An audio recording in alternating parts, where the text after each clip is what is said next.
Hello, and welcome back to another video with me, Michelle Fortier, a licensed clinical social worker in the state of Florida. This is going to be the third class, week 2 of the syllabus that I made for my DSW program, in which I created a curriculum based around personality disorders and social work practice. This is going to be a playlist that is meant for master's level students, clinicians, and higher that are practicing psychotherapy or are going to practice psychotherapy. The way that this is set up is that there is going to be 2 classes for each week of the syllabus. One of the classes being where we review the chapter that is assigned, and the second class is where we review the additional readings that highlight important topics or issues related to that chapter.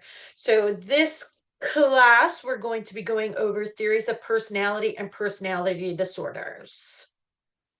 The agenda is going to be reviewing from this book, Textbook of Personality Disorders. A link for it is going to be in the about this video.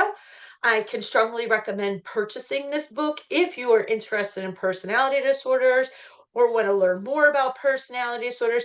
It is on the expensive side. However, it is a valuable resource, and if you are a student, sometimes your school will hold a copy and you can borrow that copy. But once again, strongly recommend purchasing it. It is a very valuable resource. So the prism of personality pathology is synthesizing theories, dynamics, and diagnostic models. For this PowerPoint, I went all fancy and I put the information into Notebook LM, and they made me some very pretty PowerPoint slides. And I just thought they were beautiful and beyond what I could ever create. I am not technologically savvy in the least. So enjoy these very beautiful slides that I could not have possibly produced on my own. So thank you, Notebook LM, for your beautiful artwork. So this right here, the first is that we're going to go over the introduction of personality and its pathology. So all of us have a personality, but clearly not all of us have a personality disorder.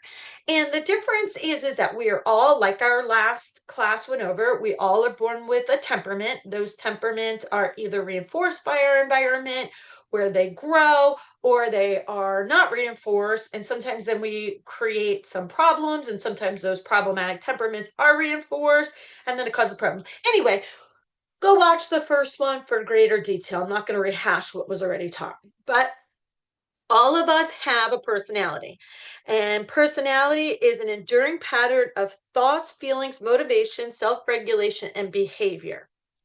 Personality is a key source of vulnerability, and that is right here, the diaphys engine.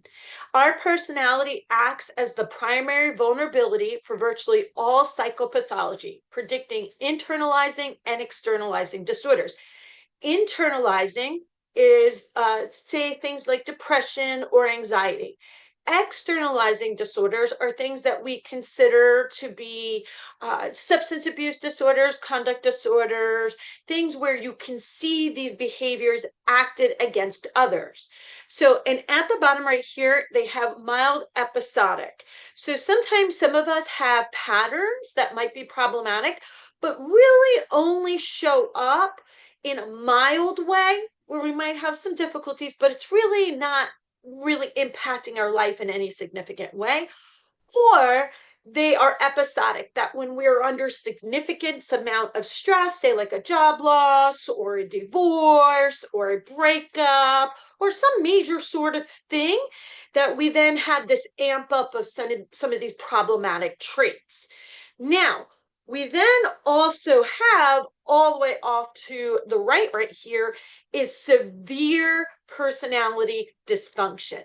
This is where these little bitty traits that might show up in more regular sorts, I hate to say regular sorts of people, but non-problematic things. I don't know the correct way to say it, but however, basically, your small little traits are really severe when you get over to that right side. And it's pervasive dysfunction. That means that this dysfunction crosses over into many, many, many different domains of a person's life. And these problems that show up, they are consistent over time. So it's not like the mild or episodic where they only show up every once in a while, but they are consistent. They show up in many different domains of a person's life, and they really negatively impact these different domains in a person's life. Now, it used to be all the time that there was this like nature, nurture, nature, nurture, nature, nurture. However, we are past this. And they talk about this with the Descartes' error. There used to be this historical separation of biological from psychosocial as the cause of our even positive, both positive and negative ways of being in this world. Nature and nurture are no longer considered to be binary, that it's either or. We now really truly understand that it is an interplay with the two of them. And we can think of this if we go back to something physical. We know that there are some people that can smoke like chimneys till the cows come home and they will not get lung cancer because they do not have the genetic susceptibility to get lung cancer. Then you have other individuals where they smoked and they quit. However, because of their genetic vulnerabilities, they still could get lung cancer and sometimes do get lung cancer. It's because of that genetic vulnerabilities. And so we have moved away from thinking that mental health disorders, personality disorders, different disorders are due either to the way that you were brought up or your genes. We now really truly understand that it is both of those things intertwined. And then we also come on into our epigenetics, which is up in the right corner up here, the upper right corner. And environmental events like childhood trauma can turn genes on or off, making a simple distinction between biological and psychosocial impossible. Now, we also have evolutionary foundations. Human personality evolved to track adaptive social markers, assessing conspecifics for mating fitness, coalition viability, and reciprocal altruism. One of the modalities that is used for personality disorders is radically open DBT. And it is used more for disorders of overcontrol like OCPD or avoidant personality disorder. And they really talk about how there is the traits of OCPD, they're really, really helpful to keep us safe. So people with OCPD tend to have these very rigid ways of being. They're very anxious. They're always scanning the environments for threats, threats, threats, threats, threats. When we were running the Serengeti or living in caves, the fact that the one of our member of our group would be like, oh my goodness, that bush is moving over there, we should probably stay away from that bush, was extremely helpful to our survival. This anxiety, this fear really probably kept our groups alive. If you think about it, groups that didn't have this nervous Nelly living within them, they'd walk up to that bush and get eaten by whatever was living in that bush. Now, sometimes in that bush, there was nothing. So we also had to have more of the risk takers in our group that could kind of walk up to the bush and be like, there's nothing in here. Or they could get eaten by the lion. Risk takers, they have their positives, and there's also risk. There's also with our over-controlled, there's our positives, kept us safe, and our negatives. We never took healthy risks to make sure, to ensure that we were really adequately resourcing our resources. And one of the cool things that as you become more involved in therapy and learning human behavior, we really see that human beings are meant to be social creatures, and we're not meant to embody all of the traits in one person. We are meant to be more like, I hate to say machine because it sounds kind of cold, but when we look at a clock runs because of all these different gears and wheels and all this other stuff. And if any one of those things isn't there, we're not really, the clock's not able to work. And it's the same thing with us as a species. We have different specializations based on these personalities and these personality traits that really allowed us to flourish as a species. In RODBT, they talk about that human beings do not have thick hides, we do not have long nails, we do not have large teeth. The reason that we were able to accomplish what we were able to accomplish is because of our ability to work together. And all of us have these specialized ways of being that helped our tribe to survive. So there are these evolutionary benefits to these different traits. And the problem is when they become too much and interfere with our life and interfere with our ability to live in the group, that we then have a disorder. Hope all that made sense. That was a ramble. So how do we get these personality theories and how we move around in this world? So the first thing that we have that the chapter talks about is our psychodynamic theories, the deep architecture, why we behave the way that we do. And I know that the chapter sets these up as differences between the CBT and behaviorism. However, I really truly believe that they are linked. One just gives us more words for reinforcement and punishment that helps us either keep or avoid behaviors. These are just my takes on it. So we have our psychodynamic theories, the deep architecture. The first thing that we have is the surface layer. This is our ego psychology, the psychological functions required for self-regulation and meeting external demands. Deficits appear as poor impulse control. So these are the things that we're missing with ego psychology. The deficits are poor impulse control, the difficulty paying attention, and the lack of self-reflection. This is where we start having problems in our personality. Now, we then have our mid layer, and this is what we call, and it's always a weird thing that we call it object relations. And we don't mean like objects and objects, like these things, even though they are things. It's really, if you want to do a deep dive on object relations, it is very interesting stuff, and it shows up in TFP, which is a treatment for personality disorders.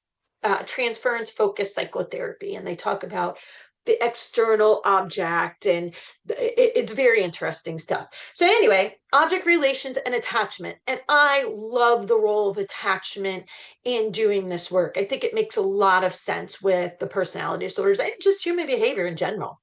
So anyway, mid-layer interpersonal deficits, so difficulty relating to other people rooted in distorted mental representations. It generates fears of abandonment and an inability to maintain multifaceted views of self and others. And this is where they're talking really about that black and white thinking, that we either overvalue or undervalue people. And it's really understood that for the personality disorders, there's a difficult time with interpersonal functioning. And like I said just before, is that our ability to get along with other people is vital to our survival. So if we are having a difficult time being part of society, part of a group, part in relating to other people, we really consider that to be disorders with our personalities. Last but not least, in our psychodynamic theories, we have the deep layer, our unconscious self, and our defenses. These are things that are deeply ingrained. They're often inaccessible motivational conflicts and primitive affect regulation strategies. This is reality distorting defenses like denial and projection. So it is a very interesting thing to observe being a mental health professional, and mental health professionals, I'm sure you've observed this, where you will have somebody sitting in front of you that has displayed the problematic behavior that they are accusing somebody else of having. It's a really interesting thing. And we call that projection. And there is another projection that I find very fascinating. I can't remember the name of it on the top off the top of my head. It'll come to me later on. But this one is where we have this part of ourselves that we find intolerable. So instead of just dealing with this part of ourselves, we project it onto somebody else, and then we give them the script and the costume to act it out. So say like, I have a fear of being abandoned. I can't tolerate that fear of abandonment. So instead, what I do is I project it onto my partner. And then the way that I behave elicits from that partner my fear of abandonment. And so I basically give that person the script. I give him the costume. I give him the way to act this out. So that way I then experience rejection and abandonment. It's very interesting stuff. Now, with this, there's the application for the theories of narcissism, and we have Kernberg, who's a heavyweight in the field, off to the left, and we have Kohut off to the right, another big heavyweight in the field. And I believe you can see Kernberg talking on a very fabulous channel called Borderliner Notes.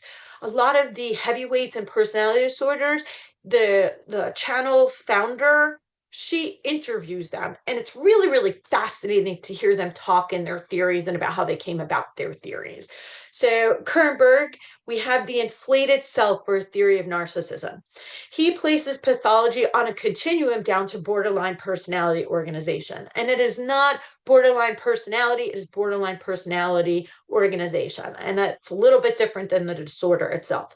So narcissism, he believes, is driven by an inflated self-construct to maintain self-esteem.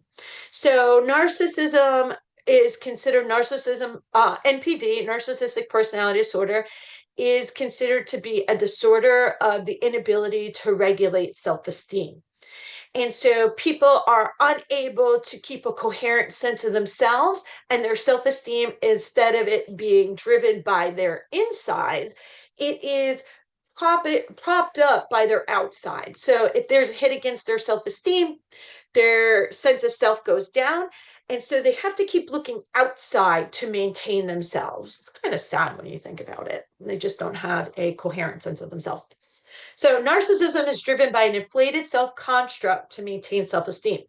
Pathology occurs in the dynamic tension between the grandiose and the ideal self, where divergence results in extreme shame, failure, and rage. Now, off to the right, we have Kohut. It is the faulty self.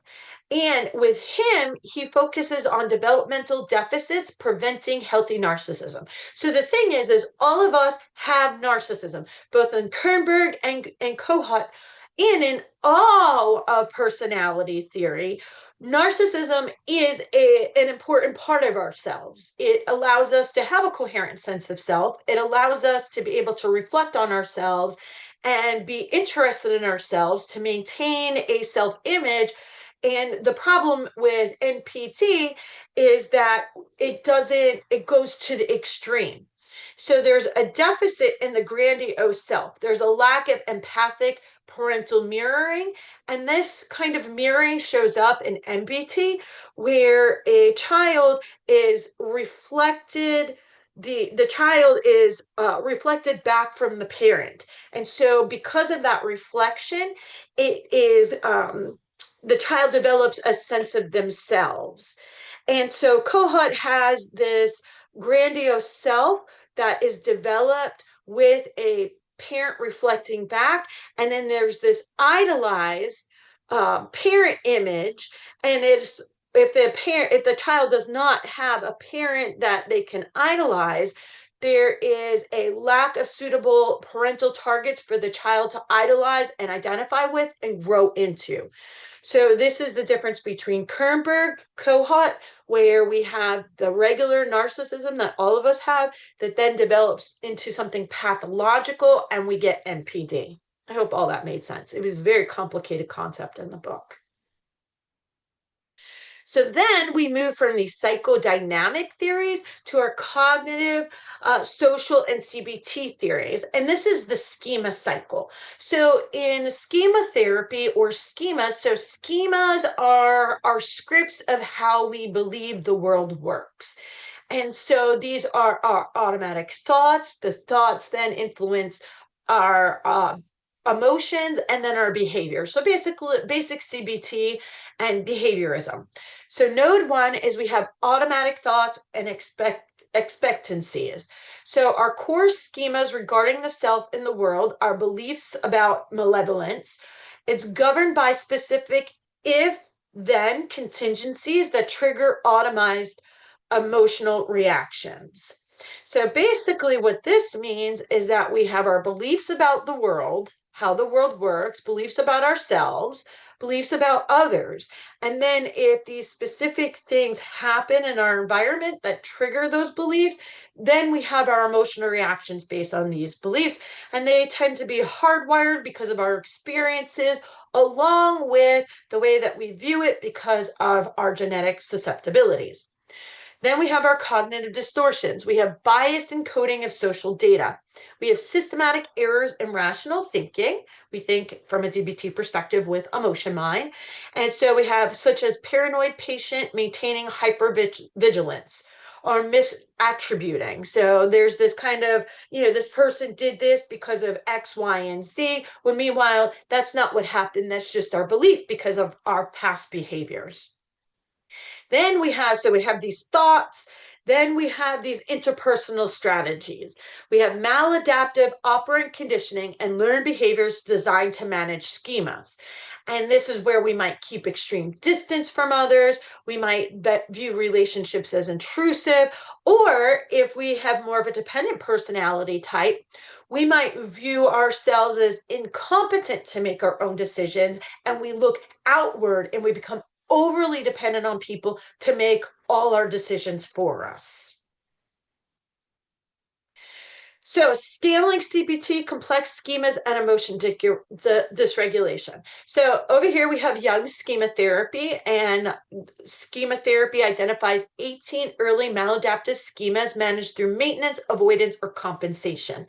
So in young schema therapy, individuals have these schemas that they develop over their life. And generally, they start in childhood and they are reinforced by our environment, by our genetics, by our beliefs. And we have these ways of managing our schemas. We can either maintain the schema, we can avoid the schema, or we can compensate for the schema.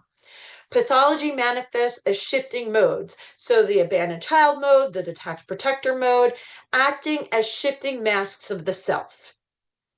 Then we have Linehan's emotion dysregulation, the bottleneck. And it conceptualized borderline pathology primarily through 4 central deficits in regulation. There's first the inability to inhibit inappropriate behavior linked to intense affect. So this is what we talk about where somebody is built that we can't stop behaviors that are that are caused by our emotions. So somebody that is experiencing the emotion of anger has a difficult time inhibiting aggressive impulses. There's also the inability to organize the self to meet behavioral goals. I am experiencing the emotion of sadness, even though I know that I need to go to school to further my life worth living goal. I cannot go to school because of my emotions and deciding that it is that I need to stay in bed and withdraw from life. There's also an inability to regulate physiological arousal. My emotions, they go way, way, way, way, way high, and I have a difficult time getting myself back down again. My heart races, hard time making my heart stop racing. And there's an inability to refocus attention when emotionally stimulated.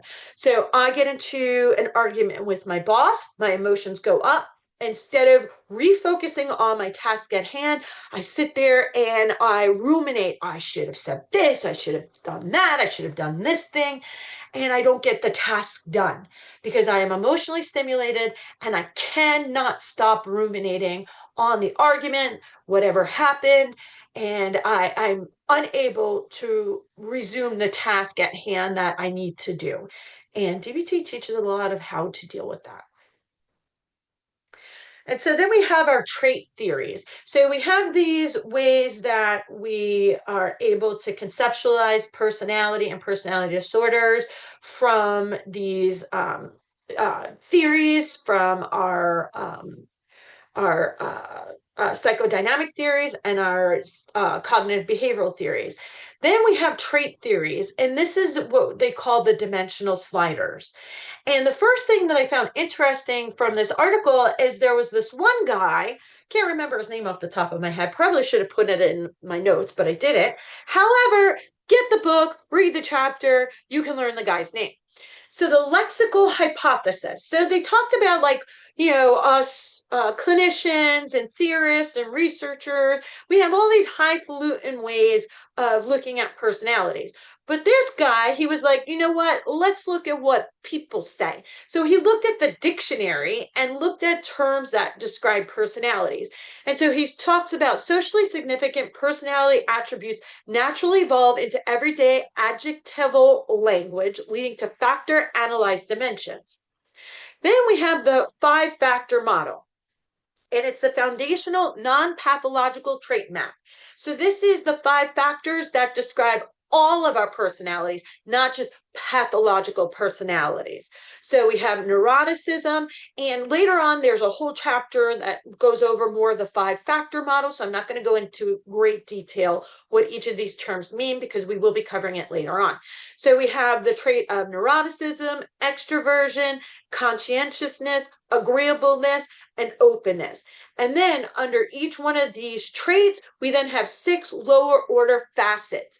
And those facets are where we kind of capture more of the problematic parts of these different traits. Now, the clinical limitations. Factor analysis captures outward behavioral tendencies, so things that we can observe from the outside, but struggles with complex inner states, like the introverted extrovert who fakes being sociable but feels drained, or the tears of a clown dynamic where outward pleasure masks underlying depression. So what they're saying right here is the 5-factor model takes into account what we can observe, which might not always be the internal experience that somebody has. And sometimes we have learned to mask what is internal. And even though we're struggling internally and we probably could use some help, because of our outward behaviors, we might not get caught with those internal experiences. So then we have the pathological traits, the PID5 transformation. So we have extroversion, which in the 5-factor model would be introversion. However, we go all the way over to detachment. So it falls within the realm of normal to be extroverted, and it falls within the realm of normal to be introverted. However, it does not fall within the realm of normal to be completely detached from other people and not need them at all.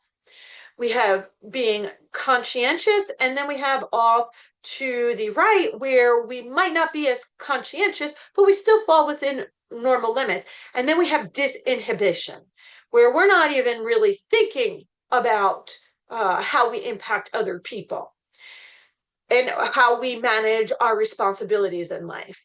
We have agreeableness, and then we have antagonistic behaviors, where we go out of our way to be problematic. We have neuroticism, and then we have off to the right, negative affectivity, where we tend to be negative Nancy's all the time, where we have these really problematic behaviors that interfere with our daily living. We have openness and psychoticism. And they took openness off as something to measure pathologically, and they just put psychoticism there and replaces openness to capture severe thought disorder. And so these show up more with those personality that used to be considered cluster A, like schizoid, schizotypal, and paranoid. Broadband factors, extracting fewer factors reveals underlying genetic architecture, notably the foundational divide between internalizing, detachment, negative affect, and externalizing, where it's that antagonism, disinhibition, pathology. Integrative synthesis, the paradigm matrix. So, primary unit of analysis in psychodynamic is our unconscious conflicts and mental representations. Then we have our primary unit of analysis for cognitive, social, and CBT as schemas and if-then expectancies. And we see that show up in DBT with our behavior chain analysis, where we're looking at what sorts of things precipitated both problematic and healthy behaviors, so that way we can do more of it. And then we have our trait theories, dimensional behavior, and emotional tendencies. Psychodynamic view of pathology is immature defenses and structural deficits. Cognitive, social, and CBT is maladaptive learning cycles and emotion dysregulation. Our trait theories, we consider personality disorders to be extreme variants on universal phenotypic continuums. So instead of saying that personality disorders are either there or not there, we then consider personalities and personality disorders that they are traits, and personality disorders are too much of that trait. And so, or not enough of that trait. And so we have these extreme variants as the reason for a personality disorder existing, which I kind of like, because it's where we're less saying that it is something deeply pathological, and instead we're saying you just got a little bit too much of this, or you just don't have enough of it. Let's kind of like fine tune this a little bit. And it kind of moves what looks like healing. Kind of neat if you think about it. Anyway. So psychodynamic, the primary clinical focus is on that deep structure, really building up a personality and fixing what are considered to be deficits and adding instead of taking away. Although sometimes I think we are taking away, but whatever. Deep structure, transference, identity integration, and cognitive, social, and CBT. We have skill building, schema restructuring, so where we're challenging these inappropriate, harmful schemas, and we target certain behaviors that we either want to increase or decrease. And in trait theories, it's psychometric assessment and establishing genetic architecture. Modern blueprints. So this is how we're going to take all that information and we're going to apply it to what we're doing clinically and in research. So we have our integrative diagnosis. This is the alternative model for personality disorders that is in section 3 of the DSM-5, and this is what the field is moving towards. So the integrative diagnosis allows clinicians to map severe categorical personality disorders while retaining the nuance of specific pathological traits. So the first pillar, criterion A, is our level of personality functioning. Self-relatedness is our identity and self-direction.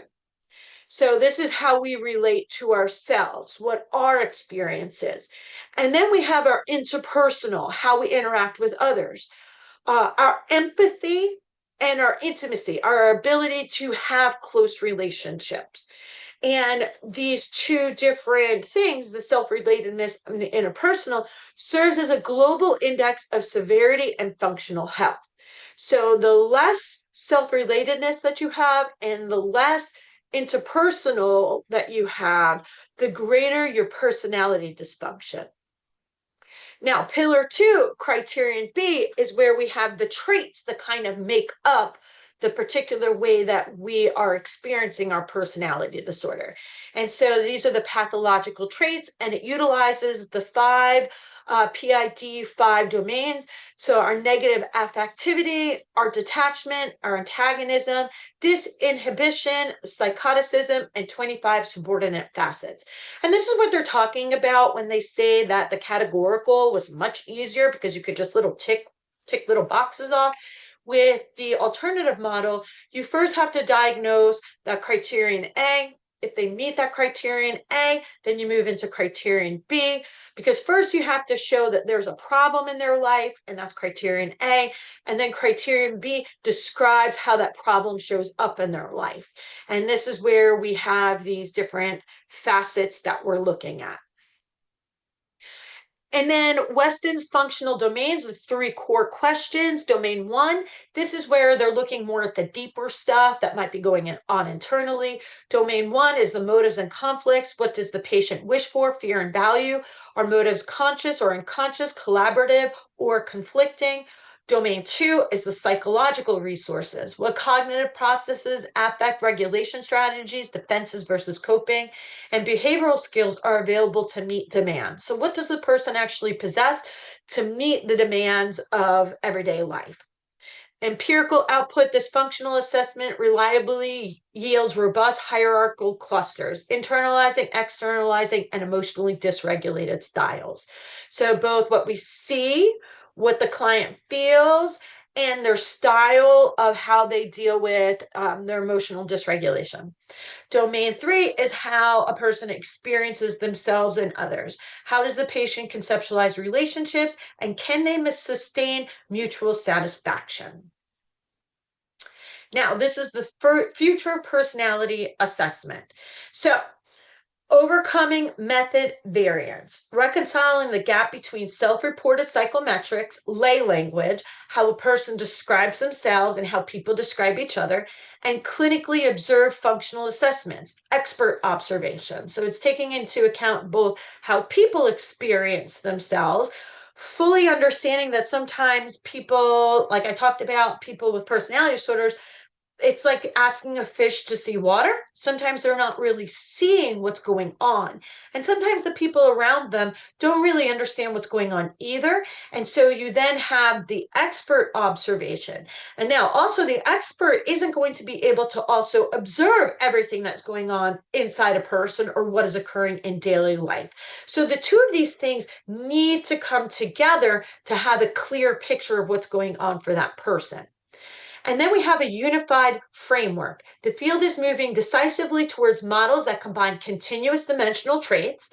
So where we move from healthy to pathological, the what with deep functional assessments. How and why? Why do these things exist and how do they look?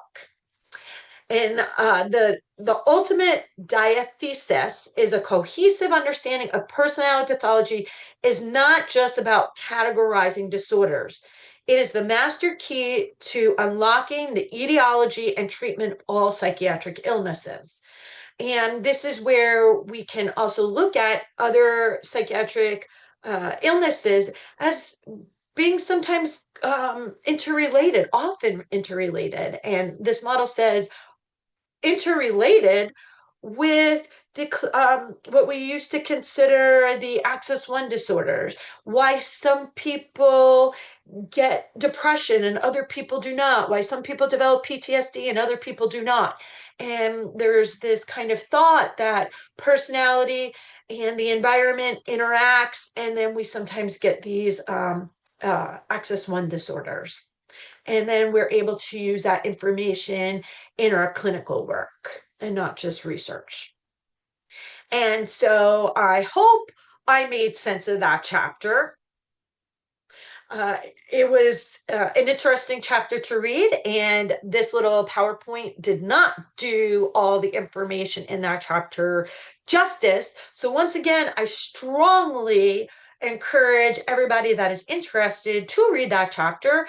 Like I said, the book is on the more expensive side, and if you are a student, you can sometimes access the book through your institutional library. But please read that chapter. Any questions or concerns about this, please leave a comment in the comments section, and I will attempt to break it down. This is my interpretation of the information that I read. And of course, I am pretty sure that other people, if they read the chapter, they will probably come up with slightly different interpretations. I hope I got it right. And I look forward to seeing you in the next video.